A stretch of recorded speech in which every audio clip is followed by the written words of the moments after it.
ACIPI Podcast, noticias, estudios y novedades en propiedad intelectual. Hoy compartiremos algunos conceptos del avance de blockchain en los activos digitales, realizado por el Comité de Tecnología de ACIPI. ¿Qué es el blockchain? ¿Cómo influye en la criptomoneda o un NFT? ¿Qué son estos archivos digitales? Con ustedes, Mahish Sadarangani.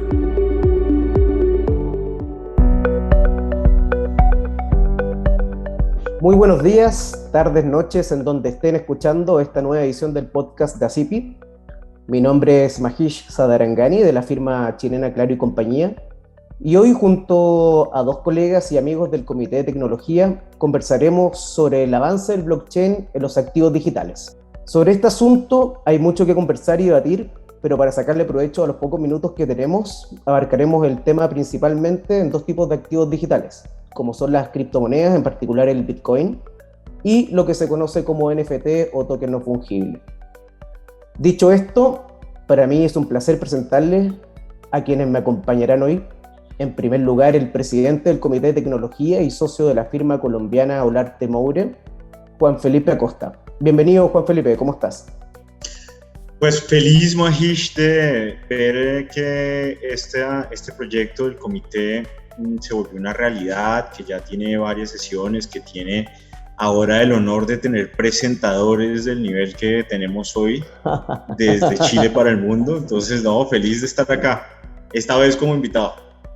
Muchísimas gracias, excelente. Sí, yo creo que este podcast no podía faltar aquí la participación tuya, así que te agradezco mucho que hayas aceptado. También nos acompaña un colega costarricense, Sergio Solano, socio de la firma Solano Montenegro, abogados y notarios. Hola Sergio, pura vida. Pura vida, Mahish. Muchas gracias pues, de verdad que por la invitación. Muy satisfecho de que ACIPI esté en esta misión de estos podcasts que creo que son súper educativos y que sin duda alguna tendrá que llegar a mucha gente interesada en estos temas. Sí, creo que como estamos hoy en día es una forma didáctica y entretenida de escucharnos, y ya que no nos podemos ver, por lo menos pasar un tiempo juntos entre todos los socios de ACIPI. Bueno, Sergio, mira, me gustaría entrar en materia contigo para que nos des tu impresión del blockchain como tecnología creadora y facilitadora en el desarrollo del Bitcoin. Cuéntanos cuál es tu postura al respecto. Gracias, Mahish. En realidad, sobre este tema del blockchain, yo creo, soy firme creyente de que esto está significando una revolución en la Internet. Es decir, hemos sido acostumbrados a la existencia de Internet, pero es bueno recordar cuando Internet llegó al mundo, y yo creo que el blockchain está haciendo algo similar a lo que pasó en aquel momento cuando apareció Internet. Definitivamente el blockchain se convierte, a mi criterio, en una herramienta de la tecnología que permite precisamente el desarrollo de nuevas tecnologías, que garantiza seguridad, trazabilidad, facilidad en la transmisión de datos, y esto creo que significa una herramienta que agrega valor en muchas de las áreas en las que se desarrollan las personas. Criptomoneda es uno de un producto precisamente que utiliza esta plataforma y que quizás es uno de los mejores ejemplos de lo que ha significado el blockchain, y que incluso al día de hoy se habla de que hay más de 10.000 o alrededor de 10.000 criptomonedas en el mundo. Obviamente tenemos las más conocidas, como precisamente ese Bitcoin, y de las que podemos un poquito conversar en adelante. Sí, claro, tú me dices de que hay varias altcoins, las denominadas altcoins, que también van ganando terreno en lo que son las criptodivisas, las criptomonedas. Pero, mira, principalmente yo he escuchado y soy fiel creyente de que el Bitcoin es una solución a todos nuestros males de hoy en día desde el punto de vista financiero. Me refiero bien a la solución, que puede ser o ya es una solución a la inflación mundial que estamos viviendo, ya sea por la depresión del dinero fiat, etc. ¿Tú estás de acuerdo con eso o lo ves más bien como un simple activo digital de moda que tiene fecha de caducidad, que veo que no va por ese lado, por lo que ya me has comentado? No, yo pienso que en realidad no es una moda que llegó de manera temporal. Creo que realmente se trata de un fenómeno que ha llegado realmente para quedarse. Efectivamente, es impresionante cómo el efecto en el área financiera, el manejo de los recursos, se han facilitado a través del Bitcoin, como hablemos de esta moneda como la moneda virtual más conocida en realidad, pero efectivamente los beneficios que ha venido a traer en relación con la velocidad de la transmisión de los recursos. Recordemos que cuando parece historia, aunque hoy día se está dando todavía, pero cuando hay una transferencia bancaria de un país como en Costa Rica a un país como en África, por ejemplo, sí. Son muchas horas y días para que se ejecute una transferencia de dinero. En cambio, el Bitcoin precisamente no solo disminuyó los costos prácticamente a cero, sino que la velocidad permite que ese dinero prácticamente llegue en tiempo real al destinatario. Sí, claro, y eso también es parte de la descentralización que busca el Bitcoin, que también es muy importante lo que se avecina. Y a raíz de eso yo veo que países como Argentina, también parte de la Comunidad Europea, Venezuela, que son países que están sufriendo de esta inflación, están adoptando ya lo que es el Bitcoin. De hecho, el presidente Bukele aprobó que el Bitcoin sea una moneda de curso legal en El Salvador. ¿Tú ves en un futuro cercano que esto se extienda a Costa Rica, siendo que están tan cerca, y al resto del mundo, Sergio? Bueno, precisamente un poco leyendo la actualidad de lo que está ocurriendo en El Salvador, que incluso vale mencionar que se toman medidas como la de, por ejemplo, disponer de 200 puntos en cajeros automáticos donde las personas podrán tener acceso al uso del Bitcoin, a premios por utilizar precisamente a quien se decida por recurrir a esa moneda, cargar su wallet con una bonificación para que empiecen a utilizarlo. Debo decir que en Costa Rica sucede algo interesante. Siento que hay un poco un poco más de resistencia, quizás porque, vamos a ver, El Salvador tiene la característica de que tiene grandes remesas que reciben de los salvadoreños que están fuera de El Salvador, lo cual no ocurre en Costa Rica. Sin embargo, en Costa Rica el movimiento que se da a nivel de transferencias es importante. Y verá que me encontré con que incluso el Banco Central de Costa Rica recientemente ha emitido un criterio al respecto, y básicamente como dato interesante dicen que ellos darán un seguimiento, digamos, no una intervención, sino que le darán un seguimiento cercano precisamente al avance de esta tecnología en Costa Rica, pero casi que se traduce o se puede desprender de ahí que se está permitiendo la entrada en vigor del uso de la criptomoneda en Costa Rica. Bueno, ya existe, ¿no? Pero que el Banco Central no interviene de forma negativa, sino al contrario. Dice que incluso cuando lo considera necesario, iniciarán con procesos de regulación, que tal vez podemos un poquito tocar sobre ese tema más adelante. Sí, encantado, a ver si nos da el tiempo para poder llegar a eso. Juan Felipe, ¿tú qué opinas de lo que nos expuso ahora Sergio? ¿Qué pasa en Colombia y cuál es tu opinión al respecto del Bitcoin y todo lo que acecha? Mira, como hace un tiempo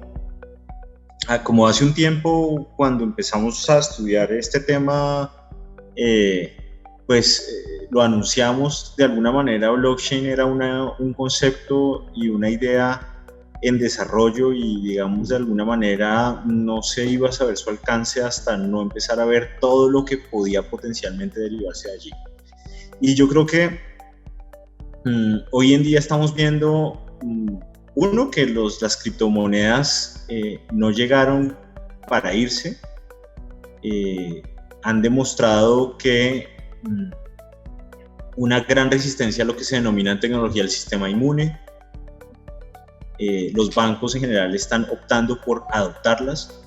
Son un gran mecanismo transaccional. Lo cierto es que hoy los mecanismos transaccionales basados en bancos centrales y en, digamos, instituciones de carácter financiero tradicionales representan unos costos de transacción muy grandes para ciertas negociaciones que tienen que fluir dentro de la web e incluso por fuera de la web.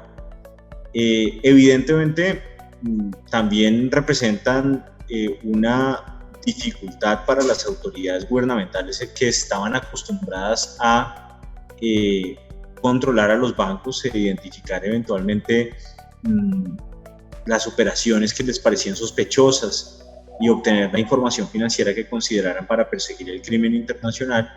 Pero creo que eso es una dificultad que no está asociada a las criptomonedas, es decir, ni siquiera podríamos comparar la criptomoneda con una arma que no se usa.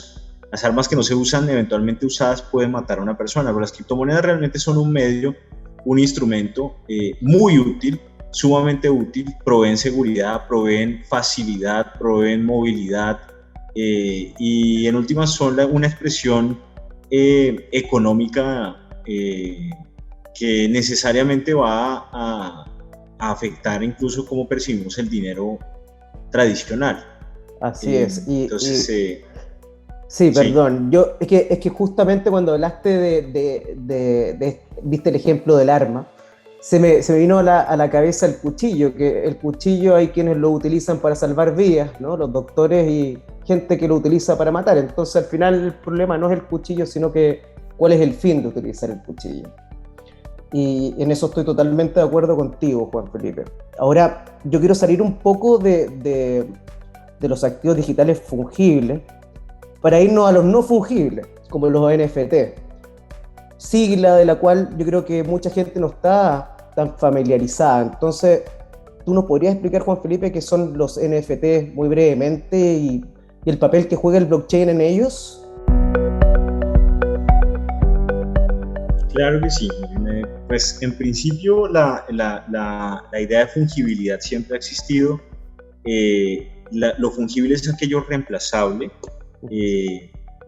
y eventualmente, por ejemplo, a los abogados nos hablan siempre de las obligaciones de género y especie y nos recordaban nuestros profesores que las obligaciones de género determinaban eventualmente que no podían, incluso en situaciones de fuerza mayor, extinguirse porque uno siempre puede encontrar otra cosa que reemplace ese género, sea por ejemplo el género de los tomates o el género del dinero.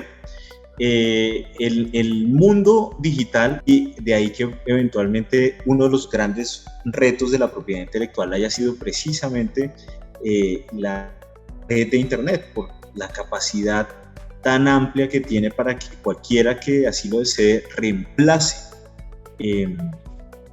una imagen, una grabación por otra. Debido a esa fungibilidad, ciertas cosas empezaron a perder valor. Por ejemplo, la gente pues podía sacar una copia de un cuadro fácilmente o de una canción y digamos que ustedes conocen con amplitud los casos litigiosos que hubo alrededor de cosas como Napster, ¿cierto?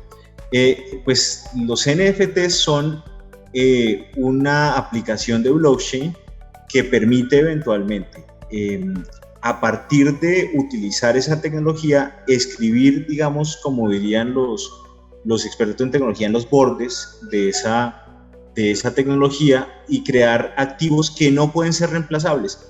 Tienen esa capacidad de ser únicos y estar marcados por el titular. Por ejemplo, un non-fungible token es el primer tweet de una persona, el primer trino de una persona. Esa persona puede guardarlo en sus coleccionables, subirlo a un esquema para crear NFTs, sea Ethereum, por ejemplo, que es una base de datos que sirve para el efecto, y eventualmente ponerlo a circular, vendiéndolo como el primer tweet y garantizando a partir de esa tecnología que efectivamente es ese primer tweet asegurado en un NFT por la primera persona que lo hizo. Yo siempre, pues para cerrar esa explicación, he pensado que es el intento del ser humano para llevar lo que pasaba en la vida real, en donde una obra de arte valía muchísimo porque era única, al mundo digital. Estamos tratando de transformar el mundo digital en el mundo que conocíamos, que era el mundo de los coleccionables. Perfecto, bueno, para los que no están familiarizados con el ejemplo que nos dio Juan Felipe, esa subasta del primer tweet lo hizo Jack Dorsey, quien vendió el primer tweet de la historia como NFT nada más y nada menos que por $2,9 millones. Así de importante se está transformando el NFT, y así también es lo que ayuda a valorizar las obras de los artistas, en este caso de una persona que simplemente creó Twitter y hizo el primer tweet. Muchas gracias, Juan Felipe, creo que quedó bien claro qué entendemos por los NFTs, y quiero ir ahora más por el lado que nos interesa, que es el lado de la propiedad intelectual. ¿Tú crees que los NFTs pueden tener utilidad para proteger propiedad intelectual de manera técnica más que jurídica? Ambas cosas. Reto para los creadores, para los artistas, porque también pueden ser un fundamento de estafa. Es decir, yo puedo eventualmente tener dentro de mi listado de cosas coleccionables, de mi catálogo de fotografías, cosas que subo o creo el primer NFT, y eventualmente puedo cobrar un dinero por eso, pero no ser realmente el creador del dibujo, la fotografía que estoy convirtiendo en un NFT. Eso puede suceder. Y entonces hay un reto importante para la propiedad intelectual. Pero dos, eventualmente, y como tú lo mencionas, también es un medio para volver otra vez únicas ciertas cosas y permitir digamos, que los artistas vuelvan a monetizar lo que monetizaban antes con los cuadros. Ahora, la diferencia para mí es que aquel que tiene cómo pagarlo no va a tener una flat screen no va a tener una obra de arte de Botero, sino va a tener una flat screen que va a circular obras de Botero y el primer tweet de Jack Dorsey y el primer meme de algo. Digamos, el arte también está convirtiendo y transformando. Entonces, definitivamente sí, pero también presenta unos retos. No sé si Sergio comparte esa opinión. Yo pienso, Juan Felipe, que realmente lo comparto y me alegra pensar que estés en la misma línea, en el sentido de que, como lo preguntaba o comentaba Mahish, si es una protección técnica o jurídica, y yo diría que sí, efectivamente está en ambas vías. Creo que el non-fungible tokens viene realmente a convertirse en una herramienta muy útil desde el punto de vista jurídico, sin duda alguna, precisamente por el grado de seguridad y legitimidad que le brinda. Bueno, ¿y creen que los NFTs requieren una legislación particular o con la existente sería suficiente? Juan Felipe. A ver, yo soy amigo Mahish de Sergio, de los principios, de la base, de lo simple. Los problemas que se van a presentar con los NFTs son variopintos, muy concretos, y creo que preservar de alguna manera nuestros principios es fundamental, y en esa medida no soy amigo de emitir legislación por cada nueva tecnología que sale, pero definitivamente lo que nos va a mostrar si es necesario algún tipo de regulación es el uso con el tiempo que se le dé. En principio, considero que los NFTs buscan, como mencionaba, incorporar al mundo digital una realidad que ya conocíamos como seres humanos. Ya teníamos coleccionables, ya teníamos una obra de arte única, pero pues digamos, en principio eso implica que la legislación sirve, puede ser utilizada. Ahora, vale la pena preguntarse si hay algo de autoría en la creación de una NFT, y eventualmente si el grado, digamos, de técnica artística va a tener entonces ahora sí una implicación en la protección de las obras de arte. Uno de los principios de Berna es que el mérito artístico es irrelevante, pero cada vez suceden más cosas que nos hacen preguntarnos si es realmente irrelevante. Entonces, eso es mi posición. No sé, Sergio y Mahish, si la comparto. Bueno, sí, realmente comparto tu posición y sobre todo porque creo que esta generación y las nuevas generaciones debemos entender que las actividades regulatorias generalmente son muy lentas y vienen siempre, evidentemente, detrás de los sucesos. La tecnología es muy rápida y creo que como dice Juan Felipe, como lo decís, creo que está muy, muy claro. Es decir, es ampararse a los principios ya existentes y creo que perfectamente encontramos regulación que es aplicable a ese tema, no tengo la menor duda. Y posiblemente lo que va sucediendo es que al generarse algún tipo de lagunas serán resueltas por nuevas regulaciones o incluso por la jurisprudencia. Bueno, Sergio, Juan Felipe, muy interesante todo lo que hemos conversado. Lamentablemente debemos cerrar el podcast, así que muchas gracias por su grata compañía y por sus valiosos comentarios. Perdón, bueno, de mi parte, con muchísimo gusto, Mahish, fue un placer. Creo que esto es un asunto para que quede para más. Quedamos con ganas de hablar más de este tema. Quién sabe Así si podemos es. hacer un podcast 2.0 con un siguiente capítulo, a ver si nos permite el comité ejecutivo. Claro, okay. Tal vez podemos hacer algo alrededor de cómo crear un NFT también. Este está bueno, a ver si nos ganamos algunos millones con eso. Bueno, espero a nuestros oyentes del podcast hayan pasado un buen rato y los miembros del Comité de Tecnología los invitamos a hacernos llegar alguna pregunta o comentario de lo que hemos conversado hoy y de cualquier otra cosa que necesiten de nuestra parte, estamos a disposición. Muchas gracias y espero verlos muy pronto.